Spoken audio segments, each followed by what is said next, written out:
Hey, what's going on with you, J Hood? What's going on, man? What's up, man? How you doing today? Man, doing pretty good, doing pretty good. Just really want to chime in with you and talk to you about the start to the finish, basically. Yeah, man. Let's get into it. Let's get into it. All right. For starters, what got you started doing your musical journey? What got you started, basically, doing the artist development and everything? All right, I'm gonna be real. I'm gonna take you back to the beginning. So Take me to the beginning. Let's start it out like that. Let's start there. in 2017, me and my bro Dez, 323 Dez, you know what I'm saying? He works with athletes. He has a sports marketing or brand building agency called Total 360. But before we even made it to that point, I was always like really early with music, like always like really early.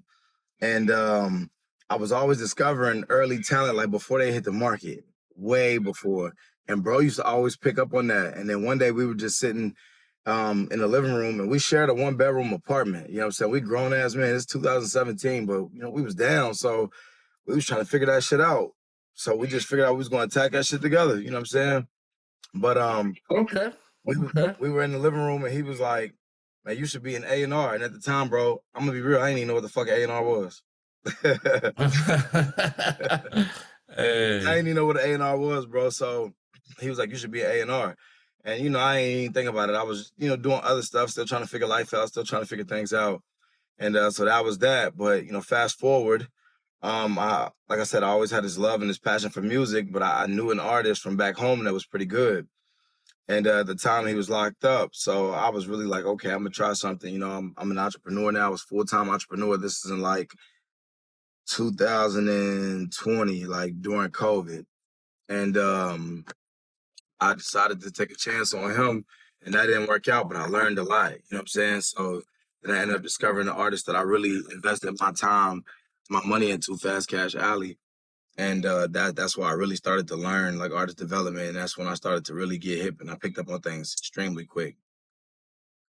Okay, okay. So rookie at this, already been through the trials and tribulations of working with an artist and seeing their pros and their cons and working on the bad side of things to make it better, basically. Yeah, for sure. Like literally been, and it's different when you invest your own money into something. You know what I'm saying? And that really like kind of changes the situation. Like when you got skin in the game. You feel me? So you're forced to learn. And then like when you're spending your own money, you got to try to make the best decisions that you possibly can, because shit, you're not getting that back no time soon. Why do you think that the record labels kind of cut back the artist development programs? I think they were highly beneficial.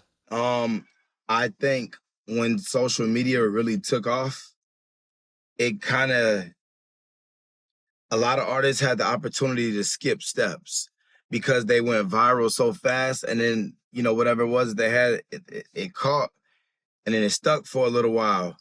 But when there's no development, no real development, that means that there's no melody changes, there's no switches in the flows. They really only know one way, you feel me? And that one way kind of got them popping. So the labels was like, you know what, we're not gonna spend all the money that it takes to develop an artist, because bro, it takes bread to develop an artist. You feel me? Like, A lot of the artists don't understand that.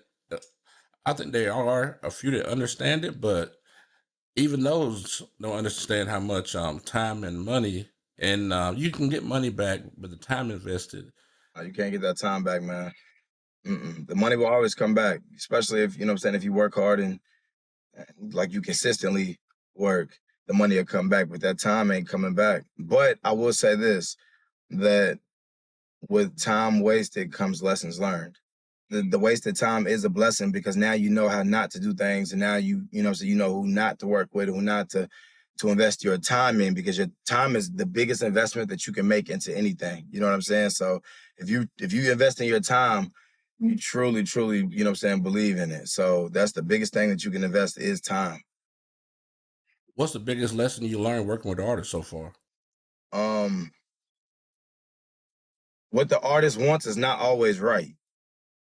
Artists are very emotional. You know what I'm saying? Especially the better artists, they're the ones that have had like the most traumatic experiences in life. That's what gives them the inspiration to rap or sing or whatever it is that they do.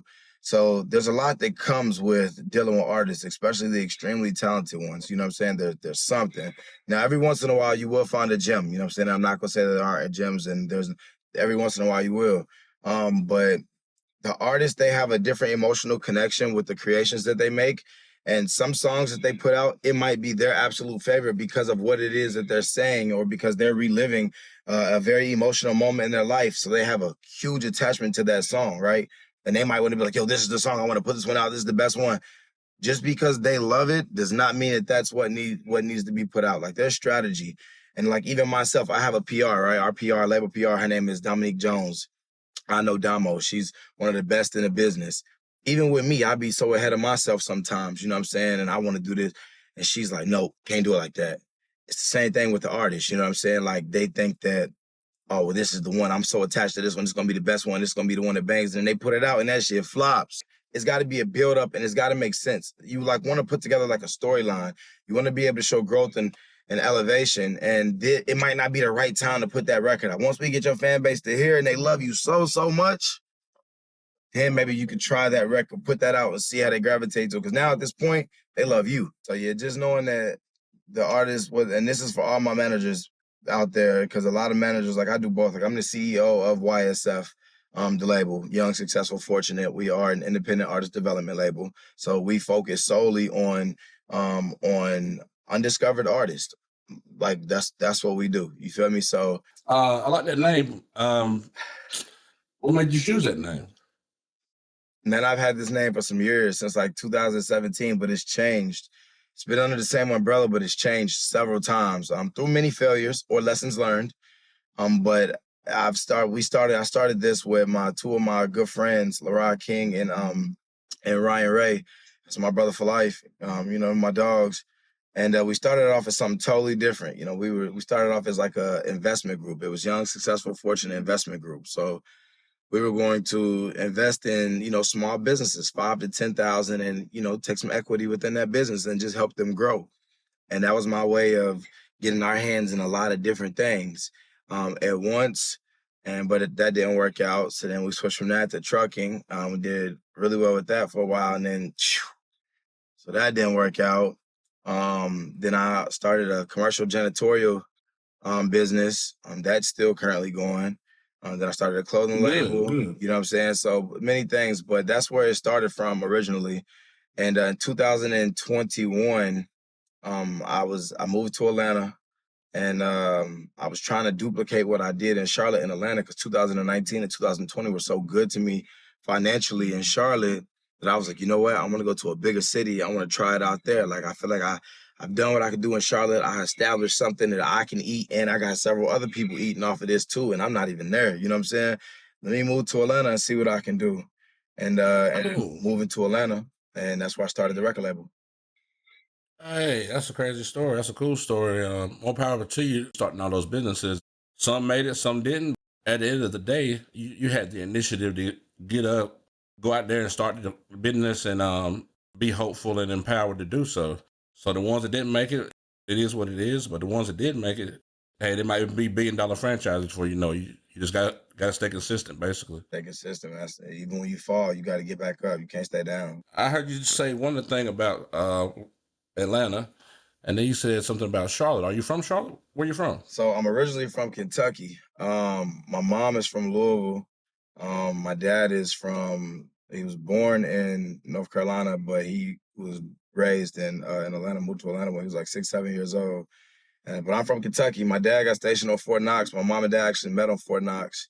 And I'm from Radcliffe, Kentucky. Oh, cool. So I leaving Kentucky, I went to University of Kentucky. I went to the military first. And then I ended up going to the University of Kentucky. And then from UK, I did my years there, graduated, double major, whatever. I ended up going down to Radcliffe, Kentucky, back down to selling cars for 6 months. And I was like, yo, this is just not for me. Like, there's more for me in life. And within 6 months of doing that, I said, fuck it. I ended up getting a DUI in Charlotte, North Carolina. Fighting going back and forth, fighting the DUI. I spent like 10, 15 bands. And ended up falling in love with Charlotte, ended up moving to Charlotte while fighting a DUI. But I love Charlotte. It's a little big city. It's like the Atlanta of North Carolina in a It way. is. It is. But it's like it's a little less crime, you know, it's a little cleaner. They're not like gonna let Charlotte get too trapped out. You know what I'm saying? Like it's very family oriented in Charlotte. So it's one of those cities Yes. where if you really wanted to, you can go outside every night. Yeah. But within that same breath, if you really wanted to, there's probably a festival downtown, you know what I'm saying, on the weekend. Like that's the type of city Charlotte is. So I love it. It's a very homey feel, but it also has like a city vibe to it too. Hey, hey, I love North Carolina. I love Atlanta too. I spent my 15 to 17-year-old time in the west side of Atlanta. I went to McEachern High School. I stayed in Marietta, but I went to McEachern in Powder Springs. So I hate to put it like this, but Atlanta's like the Black Hollywood. It is. I mean, that's truth to that. You listen, you'll never offend me by telling the truth.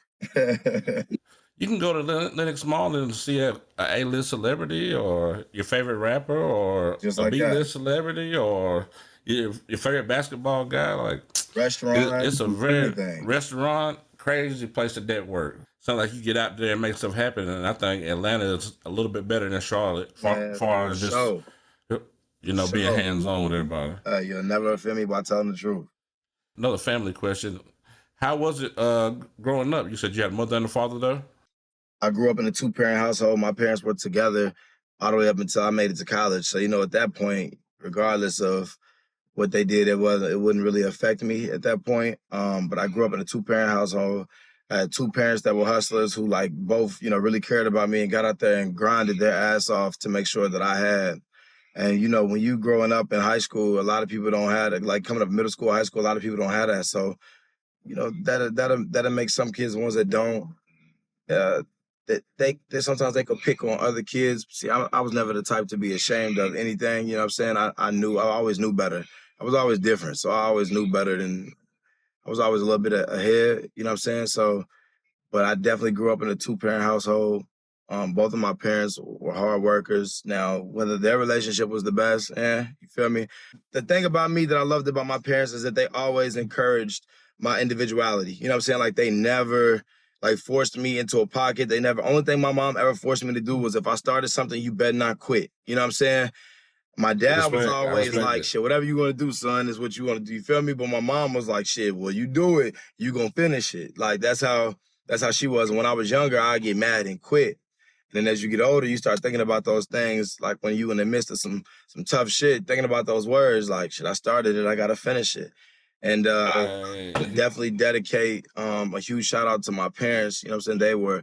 They're still two huge influences in my life. I still talk to my parents on a regular. I love them to death. You know, I might run things by them sometimes, and they know me now to know that if I run something by them, just listen. Don't give me no feedback. Don't just listen. You feel me? Because I'm gonna do it anyway. So yeah, they don't just even. listen. You know what I'm saying? Because you never know how things are gonna turn out. So that's the type of parents I have. Like I got some pretty supportive parents, man. I ain't gonna Nah, lie. So I can relate. Nah, I can shout out relate to to that. I them for respect real. that. Shout out to Shout out to them. them for real. Yeah. Who your favorite artist right now that's coming up that the average guy in Chicago or LA or Canada don't even know about yet? He up and coming. Who's that guy? 38 Honcho from Louisville, Kentucky. 38 Hunter. Yeah, Okay, from okay, 38th and okay. River Park. You know what I'm saying? Young cat. 24. You know what I'm saying? Like very authentic, real raw, gritty, like got music is fire. Give you like that old trap feel, like that Jeezy Gucci. He got that, but he also can, you know what I'm Okay. saying, elevate to another level too. He's fire. 38 HAUNCHO. Gotta tap in him. Hey, go follow him. Go stream his music. Share his music. The whole 9 yards. 38 Huncho. Yeah, He no, next up, yo. he next up. Next Okay, up. okay, 38 okay. Honcho, he's fire. Where you see yourself? Where you see yourself in 5 years? In 5 years, I see myself in YSF, the label, as super indie, one of the biggest super indie labels. You know, I see us having multiple offices across the United States. I see us having multiple, you know, charting artists, award-winning artists. I see us really turning the game around and adding that flair, and not just the flair, but adding the longevity back into artists' career. You know, that's where I Oh see us going. man. Yep. You're only as strong as your team. You know, there's so many different aspects to this music shit, man. You gotta have a team. Like, you legitimately have to have a team. And you know, sometimes, like, in the position that I'm in, right? So I'm the CEO and founder of YSF the label. I founded it with my daughter. I now have a business partner, Chase Bank. You know, Chase Lance is my dog. But what I do is I like to do business with other bosses. You feel me? Like, I was never a corporate type of guy, because I see flaw in something, and then instead of complaining about it, I just go do it myself. You know what I'm saying? Well, shit, they can start this business. Why can't I start this business? I'm gonna go do the same thing for myself and work for myself, so that I'm only partnering with other people, so we don't have to work with each other. You know what I'm saying? I call the shots on what I got going on. So whether you want to work with me or not, it's your choice. Whether I want to work with you or not is my choice. But I'm not gonna feel like I'm obligated to be here, or I'm stuck here because I work for you and this is my only. Nah, I'm never that. So I decided I'm gonna build a business, and I'm gonna partner with other bosses, and we're gonna work together. You know what I'm saying? So do they fall under the YSF umbrella and they claim YSF? Yes. But they are still bosses as well. They still have their own businesses. But when you do that, you're getting professionals, independent professionals, who are in their lane and they know what they're doing, and you're partnering with them, and we're all building each other up. So shout out to you for being courageous, man. This ain't no easy task. No, it's not. It's a lot of Having failure that comes your along with this own shit too, life, man. yeah, It's a having your lot of own life failure. to take care of, and somebody else's career you pushing. Hey, it takes a lot, and I respect it, man. Dope, dope, dope. And I want to say this too, because I sometimes get irritated when people try to um failure is failure. So I don't like when people try to, turn it around to something else. Yes, you always want to look at the positive of it, but you have to embrace failure. You can't make excuses for it. You have to embrace it to really make it to that next level. Like, I'm not gonna be like, oh well, I didn't make it because of this or because of that. Well, this failed because I didn't execute here, here, and here. So let me go back and fix that. You know what I'm saying? Now, when I try it again on this next business, that's not going to be my issue. Now I'm learning something different. You know what I'm saying? So I embrace Hey, failure. no, I respect it too. I embrace it too. As smart as you are and as strategic as you are, I think it's gonna take a lot for you to fail. Yeah. Hey man, you got a little bit of you got the books, you got the education, and you got the experience, and you ain't shy about failure. So man, you stay Hold up. consistent. You stay consistent. Just let me get that $200,000 loan when Man, I listen, need it, I man. got you, Brody. Listen, when I get up, hey, everybody who had a piece of this journey, Brody, I'm incorporating you. I got something for you. Feel me? I'm telling you. That's one little small package. I pay it. I got you, bro. Did you ever rap? Nah, I never rapped. Do you think the way you look at things more CEO wise is the reason why you never rapped? Yeah, I'm just not a rapper. Like, I'm gonna be real with you. Like, shit, maybe if I rapped, nah, I don't know, bro. I ain't gonna lie to you. I'm just not a rapper. Now, if I were a rapper, like with Hey, my drive, like with my hustle, with the way I grind, oh man, I'd be one of the best rappers out there, no cap. But hey, that's what's up, man. I, I was just curious about that because I don't know a lot of people that go from rap to a different position in the entertainment industry. Sometimes I'm just curious about nah, that. I just always love music. Freestyle with the homies, but the rap just was not my forte. Every blue moon I might give you like 2, 3 hard bars, and then that's it. Hey, I lead the man, rap in the honcho. this question right here is kind of a tough one. What does every artist need? Foundation. Okay, so a lot of artists contact me and they're like, yo, can you manage me? Can you manage me? And I look at them and I'm like, what am I managing? You know what I'm saying? Like, you don't need management right now. You need a foundation, which every artist can develop their own foundation. And by doing that, that's just investing in yourself, right? So the same thing that I'm going to come in as an investor and I'm going to invest and I'm going to want, my fair cut. We invested in you. We got you. We're, you know what I'm saying? This is ours too. when you're an artist, if Okay. you're willing to invest in yourself, it's nothing to get on the internet and go find a Stephon Dupree or a J.R. McKee or a J Hood YSF that might charge you $150 for a consultation, but they're gonna give you game and help you, you know what I'm saying, within that consultation. You never know. If your music is good, you know what I'm saying, or if they see real potential in you, you could grow from there. But it's just being like a DIY, do it yourself, right? The internet Okay. is a thing. As an artist, you can get on the internet and look up a lot of things. Uh, what distribution company can I go through that's free that might help me with playlist pitching? You can Google that. You know what I'm saying? It might cost, but you can Google it. Who helps with music marketing on Google? You can Google all of that. You can spend the time and spend the money to stay in the studio, just practicing your craft, trying different things on different beats, putting music out, finding, Googling people that will help you with YouTube ads, like just finding those things. You can do all of that stuff yourself. You know what I'm saying? It's just how bad do you really want it? All of those small, intricate things add up, right? It costs money.